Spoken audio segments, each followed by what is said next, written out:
Today, the January 6th committee took its place in history as presenting one of the most, if not the most, important set of hearings in congressional history.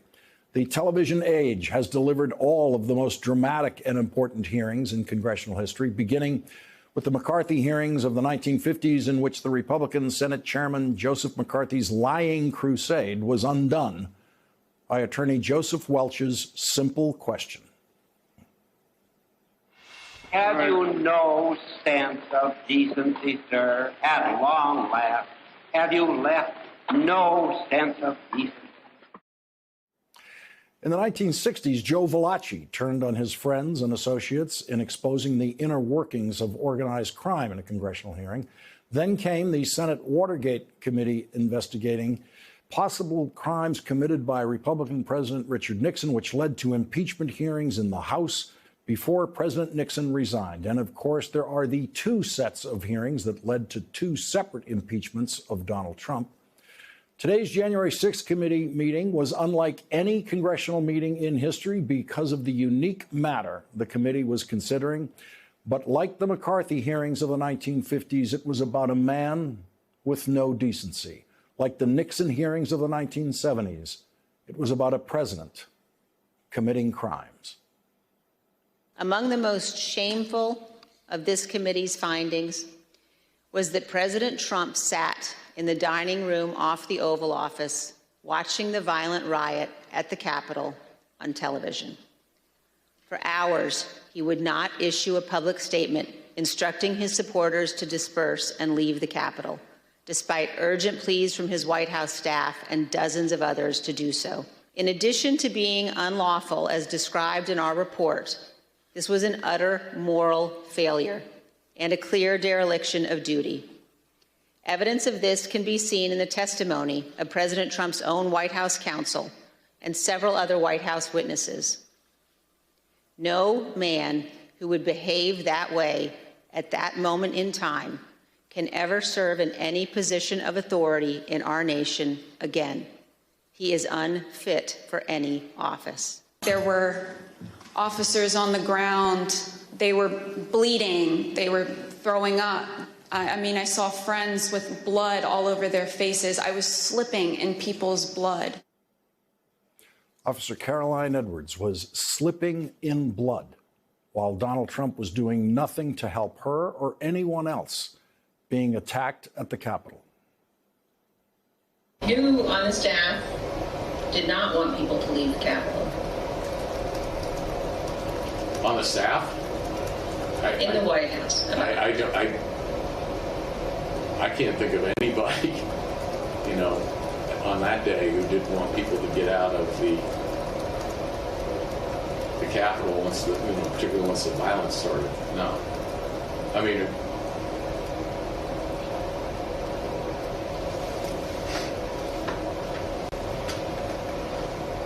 What about the president? Yeah. Well, she said the staff. So I answered. No, I said in the White House. Oh, I'm sorry. I apologize. I thought you said who else on the staff.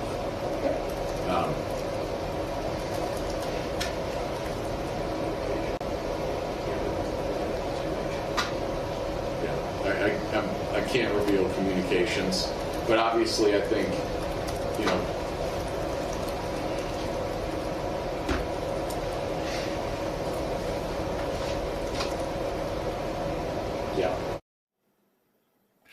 Trump White House counsel Pat Cipollone may now be forced to reveal those communications with Donald Trump to Special Prosecutor Jack Smith.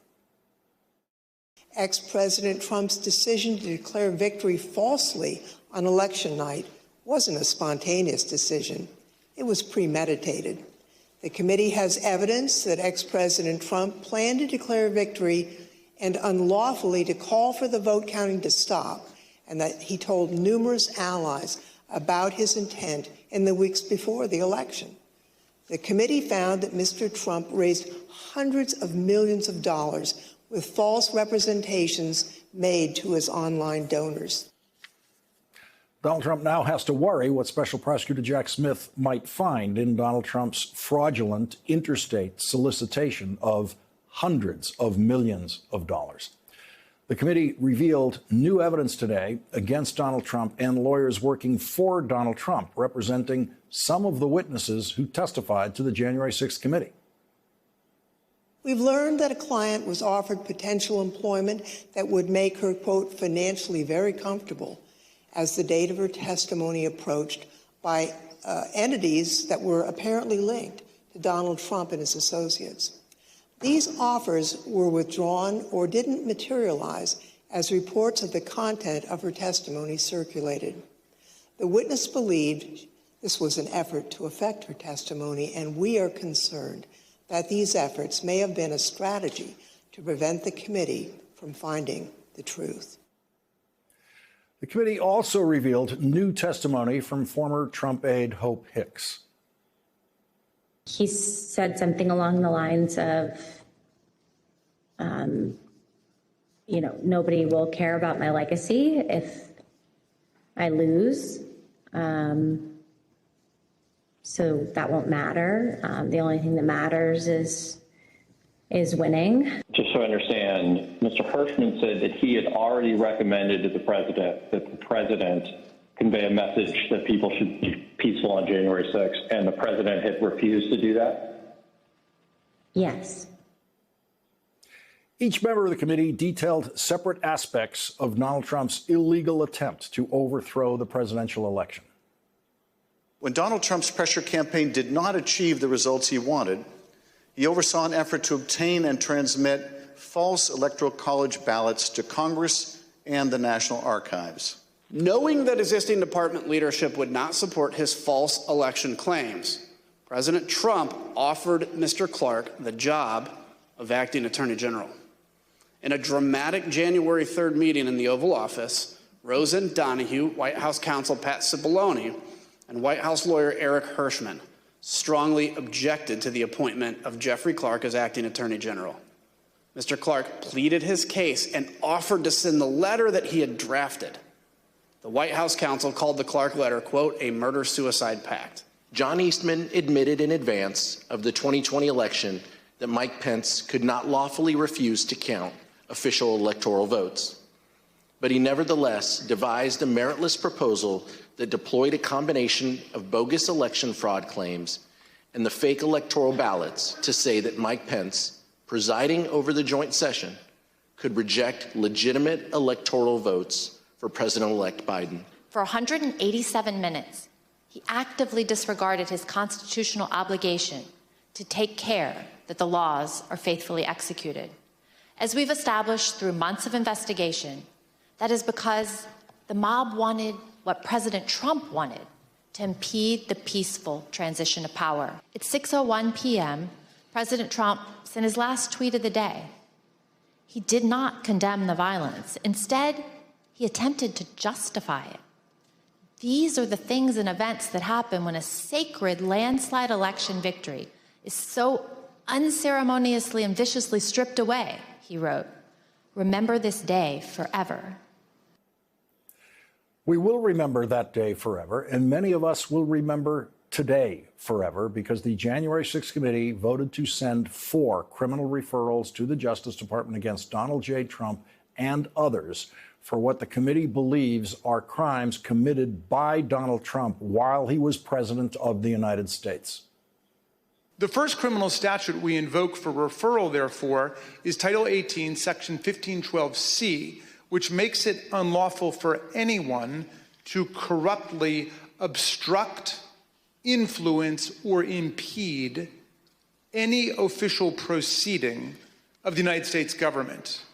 We believe that the evidence described by my colleagues today and assembled throughout our hearings warrants a criminal referral of former President Donald J. Trump, John Eastman, and others for violations of this statute. The whole purpose and obvious effect of Trump's scheme were to obstruct, influence, and impede this official proceeding, the central moment for the lawful transfer of power in the United States. Second, we believe that there is more than sufficient evidence to refer former President Donald J. Trump, John Eastman, and others for violating Title 18, Section 371. This statute makes it a crime to conspire to defraud the United States. In other words, to make an agreement to impair, obstruct, or defeat the lawful functions of the United States government by deceitful or dishonest means. Third, we make a referral based on Title 18, Section 1001, which makes it unlawful to knowingly and willfully make materially false statements to the federal government. The evidence clearly suggests that President Trump conspired with others to submit slates of fake electors to Congress and the National Archives. The fourth and final statute we invoke for referral is Title 18, Section 2383. The statute applies to anyone who incites, assists, or engages in insurrection against the United States of America, and anyone who gives aid or comfort to an insurrection.